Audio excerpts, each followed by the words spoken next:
everyone, welcome to my channel Life as a Law Student, and if you've been here before, welcome back. My name is Nicole, I'm a 1L at Washington University in St. Louis, and today I'm going to tell you about how grades work in law school normally and how they work during a global pandemic. It's definitely different than anything you're used to and could be different from what you expect. So hit subscribe and let's get right into it.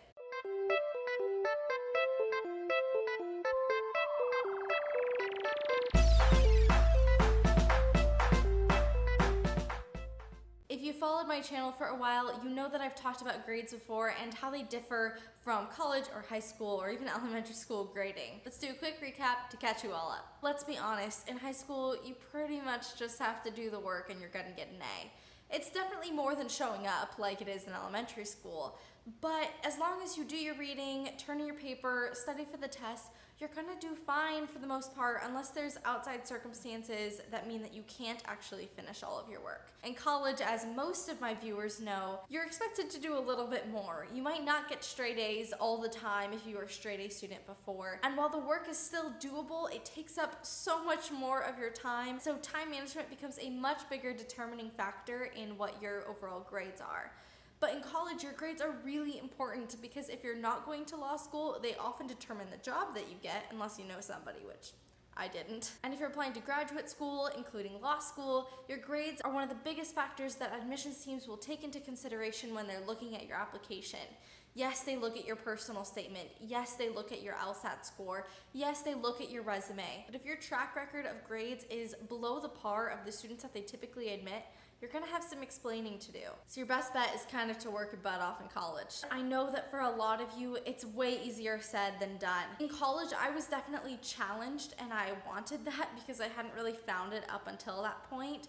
But it generally felt doable to me. I completely acknowledge that that is not the case for everyone who goes to a school, especially a rigorous one that offers you a lot of opportunities, or if you're in a situation where you need to work a part-time or full-time job to sustain your tuition payments. Please know if that is the case, it doesn't mean you can't go to law school or that you won't succeed there or as a lawyer. It just means that you're going to have to supplement your application with some things besides your grades. But that's not the topic of today's video, so let's move into what law school grading looks like. I'm going to be basing this discussion off of my experience at Washington University, since that is where I go, but for the most part, this is going to apply to any school that you go to. But for the most part, this is going to apply to any school that you end up applying to or that you end up attending. In law school, it's still graded by letter grades. You could still get anything from an A to an F in a course. And just like college, you're gonna wanna at least get a C to pass. Chances are, if you're going to a good law school, you're not the kind of student who gets C's. And so it might come as a shock to you when you put the same amount of work in, you're just as intelligent, and you come out with a grade that is way lower than anything you've seen on your transcript before. And that's because of something called the curse. The bane of my existence. No, that's not it. The curve. The law school curve averages out the grades of each class in law school around a specific GPA set by that school's administration. At Washington University, that GPA is a 3.5, which is about a B average, and is pretty high for a law school, and is pretty high for the law school curve, and is a pretty high median for law school curves as far as they go.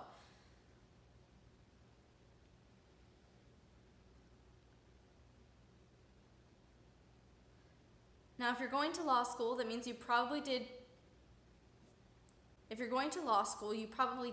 terrible in math. I'm just kidding. But in my high school math classes, I remember talking about bell curves all the time. I think it was called like the quadratic formula. That is gonna be so wrong. I don't have fancy graphics. I use iMovie to edit, so bear with me a second. If this is our curve, and 3.5 GPA is up here, that means the most amount of students are going to be gathered around this 3.5 GPA. Now, I don't know what a perfect score is, but let's say it's 4.0. I think technically it can be higher, but let's just go with that because it's easy. Then that means 4.0 is here, which is a low amount of students, and something like 3.0 or lower is somewhere over here. So if we go with our assumption that a 3.5 is like a B, let's say that this is you get 80% of the points on exams. It's not really how it works, but it's the easiest way to explain. But if we make this amount of people higher who didn't do very well, who say got like 30%, then these people get to have a higher grade. They maybe get a 3.7 GPA instead of a 3.5. because you have to balance out that curve on the 3.5 GPA. Now, at really rigorous and highly ranked law schools, this goes against the interests of a lot of really smart and intelligent students, like is the case at Washington University and other top 20 schools. You have a lot of students who have gotten nothing less than a 3.6 their whole lives, and so they're used to being on this side of the curve. And all of a sudden, half of them are put over here. You can imagine how stressful that is for these students who have worked so hard and are just as deserving as the students doing the best in their class at a lower ranked school. I wish I could tell you what the rationale for having the curve in law schools is. I really don't know. My guess is that it's something about wanting law students to be competitive, but that just doesn't really match the trends happening in our society. My classmates, despite the fact that they know that they're competing for jobs and for points, and knowing that literally 1 point on exam could mean the difference of being in the top 10% versus just the top 50% of your class, are willing to help each other out, share notes, and I have found that so rewarding and surprising, I guess. Law school, in my experience, is not functioning as this ultra competitive environment, and in fact, that is very much discouraged from the administration at my school. And so I don't know why we have this normative system of making people fight for points and incentivizing this individuality that doesn't actually build any networking or cooperation or whatever. So yeah, the whole Bell thing is really frustrating, especially if you want to get a job that is ultra competitive based on your grades. Thankfully, that's not as much the case for me. Yes, grades matter for the job that I want. I can't just be a slacker. I have to show that I'm doing something well. But the fact that I'm pretty solidly in the middle of a herd of a very good law school, and my resume has shown a track record of being interested in criminal prosecution, just like a high GPA would help a student who also has those things and wants to go into a more competitive big law firm. And I guess if you say, yeah, if we grade law school differently to the point where everyone could get an A, because right now only a very small percentage of the class can get an A, then how are firms going to hire people? Well, they're gonna have to change that too. Yes, you want to have people who are good at going to law school, but even the fact that we're going to a school that's as prestigious and well regarded as Washington University means that we are good, hardworking, intelligent students. The reason I decided to delve into this week was not only because one of you recently asked me about it, but also because WashU has changed, just like a lot of other schools this semester, their system for grading for this semester only because of COVID-19. You gotta have some bright sides to a global pandemic, am I right? The earth is resetting, people are mostly being more kind to each other, and law school just got a lot less stressful. My school, along with many others in the nation, has decided to go to what is essentially pass-fail system. They're calling it credit, no credit, but just to keep it simple, it's pass-fail. Basically, don't fail and you pass. Not failing is definitely something that law students can handle.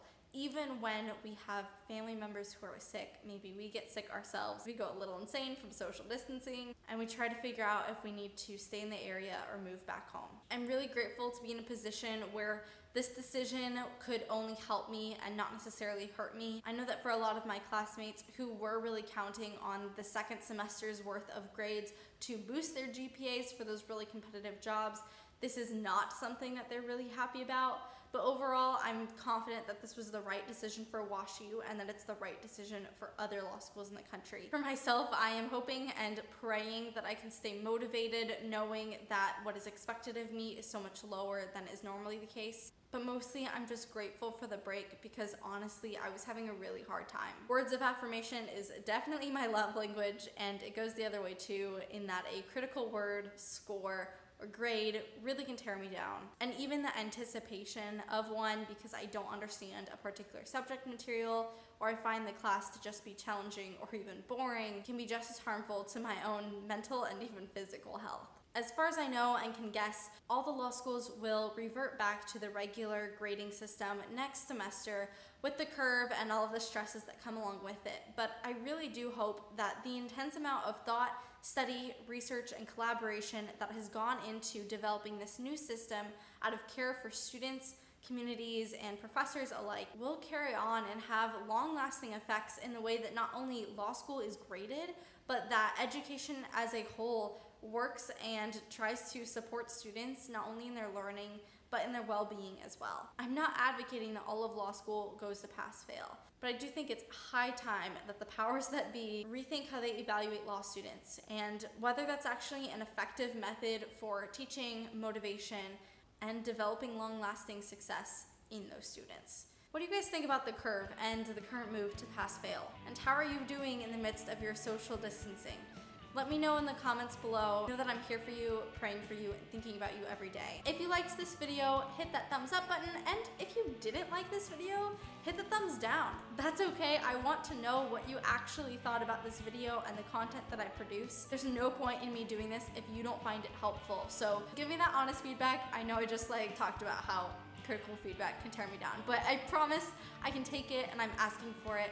And I would really appreciate your time and honesty in doing that. I will be back with another video next Monday, and I can't wait to see you there. Until then, God bless.